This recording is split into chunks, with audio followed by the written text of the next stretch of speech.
Hello everyone, today we are here with three valuable architects, Jessica, Sarah and Mary, to present a different concept.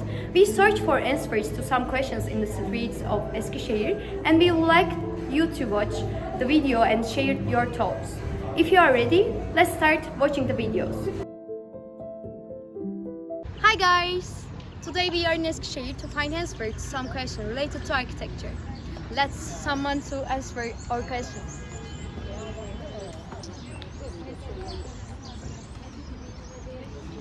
Yes, we find it. So, may I ask you a question related to architecture? Yes, of course. First of all, may I ask what your job is? Yes, I am Melissa. We both work in office. Yes, I am Sarah. Okay, alright ladies. According to Sullivan, form follows function, which means the shape of a building should primarily be based on its functional requirements. Decoration or aesthetic concerns should come second. Do you think form should follow function or should decoration come first? I need to think Okay. just a minute. I think the most important thing in a building is functionality. For example, an office building exists to work, not to be a museum. Instead of focusing on decorative details, it's more important that the space is usable, efficient, and practical. If companies want to provide the best environment for their employees, they should focus on ergonomics, good ventilation, proper lighting, and organized layout rather than decoration. Functionality means ensuring that people can do their work in the most comfortable and efficient way. Flashy details or aesthetic concerns just increase costs and distract attention. For example, open offices or unnecessary decorative elements often make employees less productive. On the other hand, a simple, organized, and purpose-driven design can increase focus and productivity in the workplace. So, I believe that the shape of a building should follow function. Aesthetics are meaningful only when they serve functionality. Okay. Your name is Sarah, right? Yes. Okay. What do you think about this topic, Sarah? Okay, I agree that functionality is important, but I don't think we should completely disregard decoration. After all, it's not enough to just work efficiently in a space. The environment should also make you feel good. For example, imagine working in an office that's completely function-oriented. White walls, plain furniture, no aesthetics. Would you want to spend time there? Aesthetics are not just about show. They affect people's psychology. Colors, lighting, material choices, these are not just decorative, they define the atmosphere of space. Plus, functionality and aesthetics don't have to be opposites. For example, modern offices have both efficient workspaces and beautifully designed social areas. If you look at the offices of Google or Apple, everything is designed for function. But there are also inspiring details. So, when we say form should follow function, if we make function the only criterion, we end up with lifeless, boring buildings. I think a good design should be both functional and appealing to people. Thank you for ladies. Thank you for answer. Yes. We listened to the opinions of the public in the video. What do you think, Jessica? When Sullivan says form follows function, what does he mean? How does he balance this principle with his artistic evolution of high-rise office buildings? First of all, I must say that my friends' comments are very one-sided. We need to address this issue as a whole. Louis Sullivan's principle of form follows function emphasizes that a building design should primarily be based on its purpose of use. In other words, the form of the building should be suitable for its function. For example, a bank building should give a feeling of strength and security, and the concert hall should have a design that responds to acoustics. According to this principle, instead of designing a building only based on aesthetic concerns, the most important thing is to find a form that serves the building's function best. However, the interesting thing is that Sullivan did not completely ignore aesthetic while saying this, especially for skyscrapers. He believed that this building should not only be functional but also contribute visually to the city's identity. He thought skyscrapers should be designed as structures that gracefully reach towards the sky. We can see this best in Garden T building example, located in Buffalo, New York. This building has design that emphasizes its height with a vertical face. Sullivan minimized the horizontal elements and concerns, highlighting the vertical nature of skyscraper. At the same time, he used detailed decorations on the entire face, giving the building an artistic identity. Another example is the Wainwright Building in St. Louis, on the pioneers of modern skyscraper design. The building has a skeleton structure which makes the interior space more spacious and usable, while the face has a light vertical expression. But Sullivan didn't just leave the building as a box. He added artistic value with detailed brickworks and nature-inspired decorations. This approach still inspires modern architecture today. For example, one of the modern skyscrapers, the Gherkin, has an aerodynamic form to increase energy efficiency. The shape of the building facilitates natural ventilation and gives it an iconic place in the London skyline. In short, it's a design approach that considers both functionality and aesthetics. Sullivan's principle is still important in modern architectural practice. Many designs today are not only functional but also include aesthetic elements that give the city in identity and impact people, especially when creating sustainable and user-friendly designs. The principle of form follows function, helps architecture produce balanced buildings in both functional and aesthetic terms. Thank you very much for your valuable insight, Jessica. First of all, welcome and thank you for taking your time to be with us. I would like to ask you a question we are curious about. How does loos expand Sullivan's functionalist ideas in the context of criticizing decoration? What are the cultural or moral arguments loos adds, and what points does Sullivan overlooks in this discussion? As an architect, to fully understand the approach of Sullivan and loos, we should first consider the fundamental role of architecture. Buildings are not just physical objects providing shelter or workspace, but also expressions of a society's culture and economic structure. Louis Sullivan's principle of form follows function suggests that the aesthetic of a building should arise from its function. We can see this best in early skyscrapers like the Wainwright Building. Sullivan wanted high-rise office buildings to have forms that rise according to their function and appear as a single organism. However, he also used decorations that emphasized the character of the building, like nature-inspired details, showing that the building wasn't just an engineering product but also an artistic expression. Adolf Loos, on the other hand, took this idea much further. In his work, Ornament and Crime, he argued that decoration is not just unnecessary but also a sign of cultural backwardness. According to him, modern society should move beyond decoration as it wastes time and labor. We can see Loos' views clearly in buildings like Low House in Vienna, which is almost entirely without decoration and focuses solely on function. The main difference between Sullivan and Loos is that Sullivan balanced functionality and aesthetic, while Loos argued that decoration should be entirely abandoned. For Sullivan, the rise of a skyscraper could express a sense of victory, and the building could be both functional and artistic. However, Loos saw this as a waste of time and unnecessary luxury. His approach led to the restricted functionality lines of modernism and influenced movements like Bauhaus. Today, we see both approaches in modern architecture.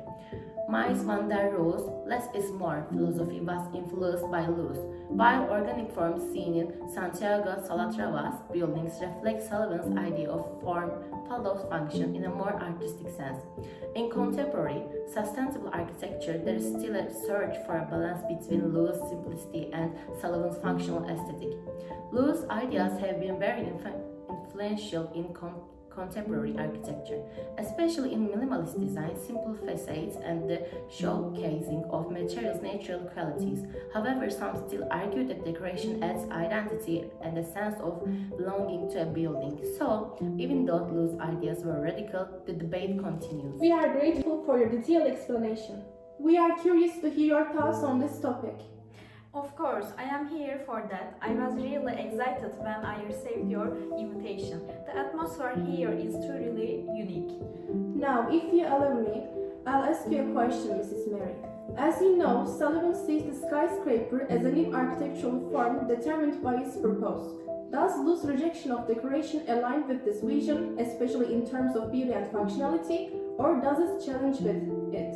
What do you think about this? I can answer this question like this. Sullivan sees the skyscrapers as a new architectural type that directly shapes its form based on its function, responding to the needs of modern life. According to him, a skyscraper should represent the rising dynamism of cities through its functional structure, and this vertical movement should be expressed with artistic enthusiasm. Each floor of the skyscrapers should be organized according to its function, with repeating of its layers reflection to building's functional nature. Lewis's anti-decoration views partially overlap with this understanding. In his text Ornament and Crime, Lewis argues that decoration obscures functionality and that modern society should overcome the need for decoration. This perspective is parallel to Sullivan's idea that function should determine the form. Can you give an example to make this more concrete? Of course, if I were to give an example, instead of adding symbolic, unnecessary decoration to the top of skyscrapers, the building's height itself could already be an aesthetic expression. However, while Lewis reduces functionality almost to the strict minimalism, Sullivan don't completely exclude the aesthetics. According to the Sullivan, a skyscraper shouldn't be just a functional box. It should be a form that expresses the human spirit and the energy of contemporary life, which becomes superior as it rises. For Lewis, aesthetics are the pure result of function. Any added decorative elements goes against the modernization process. From this perspective, Lewis' radical opposition to the decoration challenges Sullivan's vision of balancing functionality with art. Lewis's effort to define architecture entirely through function limits Sullivan's desire to express the building's soul.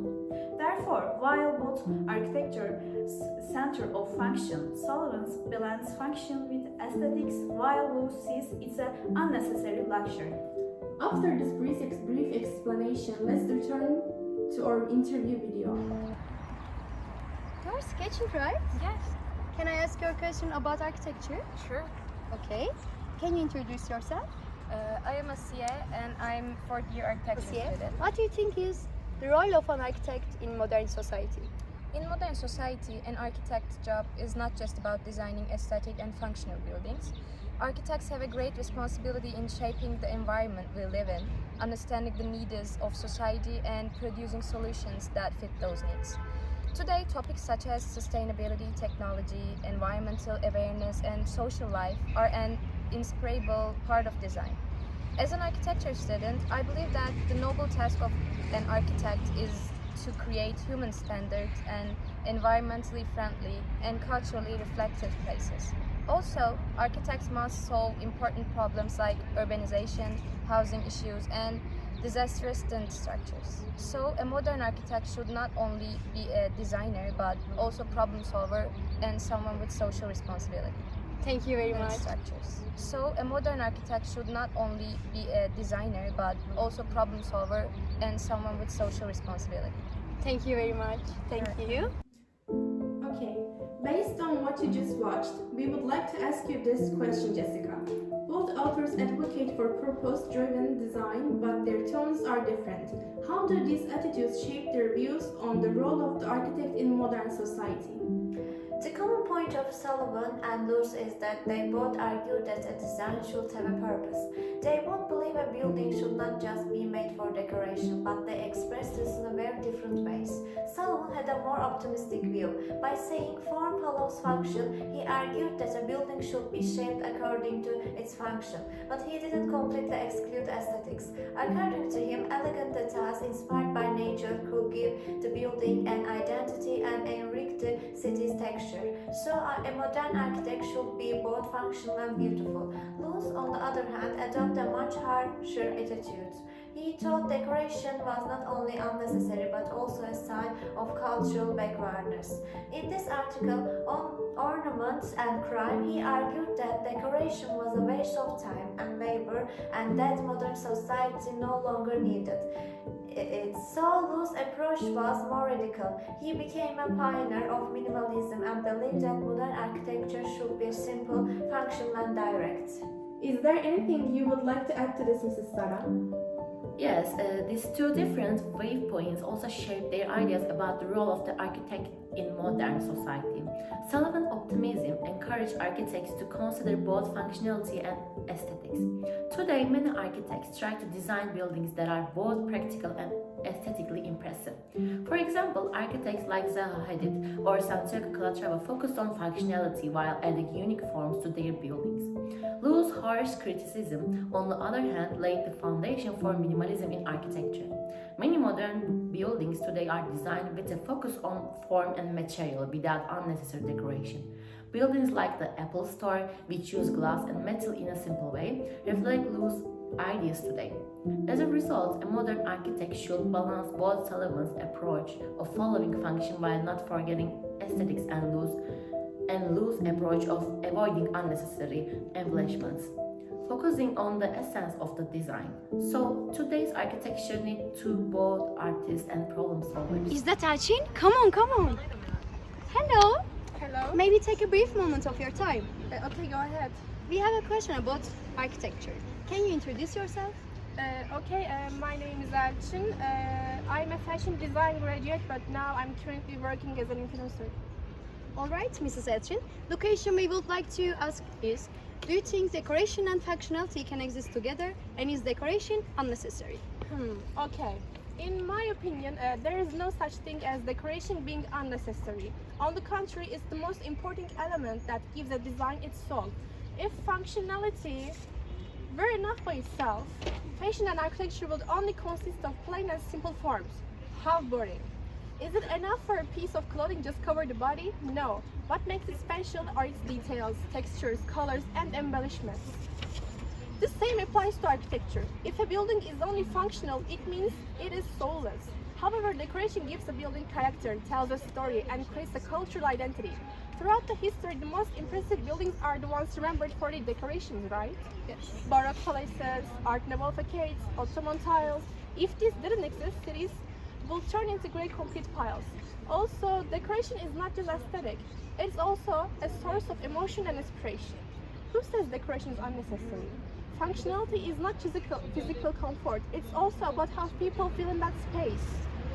Why would creating a space that affects inspires be wrong? Architecture is not just about usability. It is an art form and decoration is one of its most powerful expressions. Even when I post on my Instagram, I pay attention to how decorated and eye-catching the buildings are. Yes, you are so right. Thank you. Thank you Have for a your nice day. answers. Hello, may we ask you a quick question? Yes, Shu. Do you think decoration and functionality can exist together? Yeah, I think decoration and functionality can definitely go together. For example, something can look nice on the outside but also be useful. When something is both stylish and functional, it works well. So decoration doesn't have to be a thing of the past. If done right, both can exist together and be great. Decoration and functionality can definitely go hand in hand. Okay, thank you. As we reach the end of our video, we have one last question for you. Go ahead, I am listening. Can decoration and functionality exist together, or do Sullivan and Loos suggest that there's a relic of the past? If you could explain this briefly, we'd really appreciate it. From my perspective as an architect, decoration and functionality can exist together, but the nature of this coexistence depends on technological developments and societal needs of the time. Louis Sullivan, in his essay The Tall Office Building Artistically Considered, argues that in architecture, form must follow function. According to him, new buildings types like skyscrapers should be based on aesthetic understanding derived from the building's nature, not decoration. In other words, the beauty of a building should naturally arise from its functionality organization. Adolf Loos, in his works Ornament and Crime, considers decoration not only unnecessary but also a sign of cultural backwardness.